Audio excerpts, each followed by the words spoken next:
ಶಿವಮೊಗ್ಗದಲ್ಲಿ ನಡೆದಿರ್ತಕ್ಕಂಥ ಘಟನೆ, 10ನೇ ತರಗತಿ ಓದ್ತಾ ಇರ್ತಕ್ಕಂಥ ಒಬ್ಬ ಬಾಲಕನ ಬರ್ಬರ ಹತ್ಯೆ ಭಾರತೀಯ ಜನತಾ ಪಾರ್ಟಿ ಇದನ್ನು ಖಂಡನೆ ಮಾಡ್ತೇವೆ. ಮೊನ್ನೆ ಬಾಗಲಕೋಟೆಯಲ್ಲಿ ನಡೆದಿರ್ತಕ್ಕಂಥ ಘಟನೆ ಇರಬಹುದು, ಶಿವಾಜಿ ಜಯಂತಿಯ ಸಂದರ್ಭದಲ್ಲಿ ಕಲ್ಲುಗಳನ್ನ ತೂರಿ ಅಲ್ಲಿ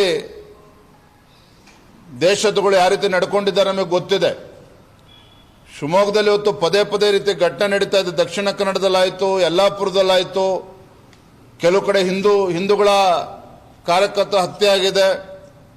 ಯಲ್ಲಾಪುರದಲ್ಲಿ ದಲಿತ ಮಹಿಳೆಯ ಬರ್ಬರ ಹತ್ಯೆ ಆಯಿತು. ಇವತ್ತು ಶಿವಮೊಗ್ಗದಲ್ಲಿ ಇಷ್ಟೆಲ್ಲ ಘಟನೆಗಳು ನಡೀತಾ ಇದ್ರು ಕೂಡ ಗೃಹ ಸಚಿವರು ಇವತ್ತು ರಾಜ್ಯದಲ್ಲಿ ಇದ್ದಾರಾ ಅನ್ನೋದು ಇವತ್ತು ಪ್ರಶ್ನೆ ಇವತ್ತು ಎಲ್ಲರೂ ಕೂಡ ಕಾಡ್ತಾ ಇದೆ. ಗೃಹ ಸಚಿವರು ಏನೇ ಕೇಳಿದ್ರು ಕೂಡ ಹಾರಿಕೆ ಉತ್ತರವನ್ನು ನೀಡ್ತಾರೆ. ಇವತ್ತು ಶಿವಮೊಗ್ಗದಲ್ಲಿ ಏನೋ ಪ್ರಕ್ಷುಬ್ಧ ವಾತಾವರಣ ನಿರ್ಮಾಣ ಆಗಿದೆ. ರಾಜ್ಯ ಸರ್ಕಾರ ತಡ ಮಾಡದೇನೆ ಯಾರು ಕೊಲೆಗಡಕರಿದ್ದಾರೆ, ಯಾವುದೇ ಜಾತಿಯವರಾಗಲಿ ಯಾರೇ ಧರ್ಮದವರಾಗಲಿ, ಕಾನೂನು ಎಲ್ಲರೂ ಕೂಡ ಒಂದೇನೆ, ಇದ್ರ ಬಗ್ಗೆ ನಿರ್ದಾಕ್ಷಿಣ್ಯವಾಗಿ ಕ್ರಮನ ಕೈಗೊಳ್ಳಬೇಕು. ಶಿವಮೊಗ್ಗದಲ್ಲಿ ನಡೆದಿರ್ತಕ್ಕಂಥ ಘಟನೆ, 10ನೇ ತರಗತಿ ಓದ್ತಾ ಇರ್ತಕ್ಕಂಥ ಒಬ್ಬ ಬಾಲಕನ ಬರ್ಬರ ಹತ್ಯೆ ಭಾರತೀಯ ಜನತಾ ಪಾರ್ಟಿ ಇದನ್ನು ಖಂಡನೆ ಮಾಡ್ತೇವೆ. ಮೊನ್ನೆ ಬಾಗಲಕೋಟೆಯಲ್ಲಿ ನಡೆದಿರ್ತಕ್ಕಂಥ ಘಟನೆ ಇರಬಹುದು,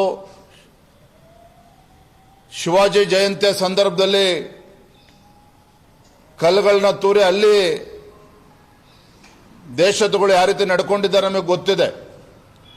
ಶಿವಮೊಗ್ಗದಲ್ಲಿ ಇವತ್ತು ಪದೇ ಪದೇ ರೀತಿ ಘಟನೆ ನಡೀತಾ ಇದೆ. ದಕ್ಷಿಣ ಕನ್ನಡದಲ್ಲಾಯಿತು, ಯಲ್ಲಾಪುರದಲ್ಲಾಯಿತು, ಕೆಲವು ಕಡೆ ಹಿಂದೂಗಳ ಕಾರ್ಯಕರ್ತರ ಹತ್ಯೆ ಆಗಿದೆ.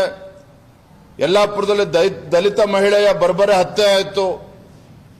ಇವತ್ತು ಶಿವಮೊಗ್ಗದಲ್ಲಿ ಇಷ್ಟೆಲ್ಲ ಘಟನೆಗಳು ನಡೀತಾ ಇದ್ರು ಕೂಡ ಗೃಹ ಸಚಿವರು ಇವತ್ತು ರಾಜ್ಯದಲ್ಲಿ ಇದ್ದಾರಾ ಅನ್ನೋದು ಇವತ್ತು ಪ್ರಶ್ನೆ ಇವತ್ತು ಎಲ್ಲರೂ ಕೂಡ ಕಾಡ್ತಾ ಇದೆ. ಗೃಹ ಸಚಿವರು ಏನೇ ಕೇಳಿದ್ರು ಕೂಡ ಹಾರಿಕೆ ಉತ್ತರವನ್ನು ನೀಡ್ತಾರೆ. ಇವತ್ತು ಶಿವಮೊಗ್ಗದಲ್ಲಿ ಏನೋ ಪ್ರಕ್ಷುಬ್ಧ ವಾತಾವರಣ ನಿರ್ಮಾಣ ಆಗಿದೆ.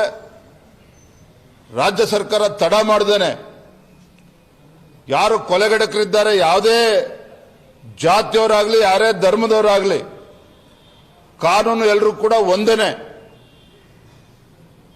ಇದ್ರ ಬಗ್ಗೆ ನಿರ್ದಾಕ್ಷಿಣ್ಯವಾಗಿ ಕ್ರಮನ ಕೈಗೊಳ್ಳಬೇಕು.